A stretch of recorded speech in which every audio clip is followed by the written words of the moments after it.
سوال ہے، کہتے ہیں کہ اگر 10-12 سال کے بچے کی قرأت اچھی ہو اور دوسرے اچھی قرأت نہ کرتے ہوں تو کیا وہ امامت کرا سکتے ہیں؟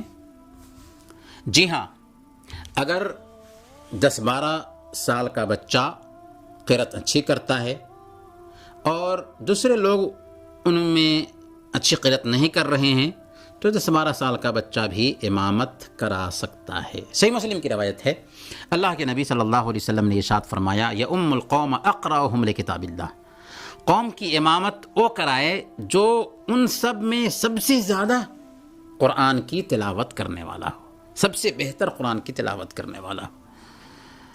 اگر کوئی آدمی ایسی جگہ پر ہے جہاں پر سب کے سب بہتر قرآن کی تلاوت کرتے ہیں تو اس وقت دیکھا جائے گا کہ ان میں سنت کا سب سے زیادہ جانکار کون ہے۔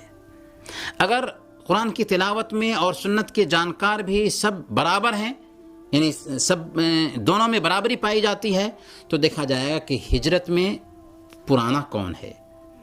اگر اس میں بھی سب برابر ہوں تو دیکھا جائے کہ اسلام میں پرانا کون ہے۔ اور اسی روایت میں آیا ہے کہ عمر میں سب سے بڑا کون ہے۔ برکیف یہ ترتیب بتائی گئی ہے۔ تو کہنے کا مطلب یہ ہوا کہ ایک آدمی اگر قرآن کی تلاوت اچھی کرتا ہے اگرچہ اس کی عمر کم ہے تو اس کو ترجیح دی جائے گی۔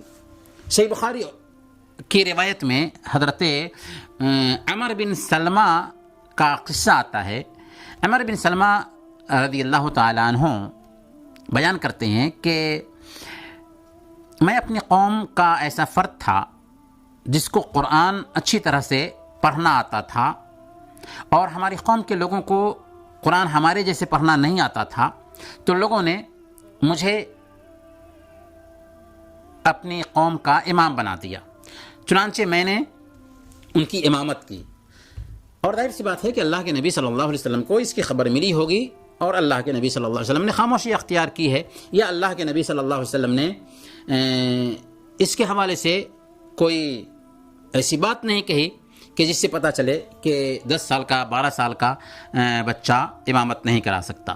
تو حضرت عمر بن سلمہ رضی اللہ تعالی عنہ کا امامت کرانا اس بات کی دلیل ہے کہ بچے بھی امامت کرا سکتے ہیں۔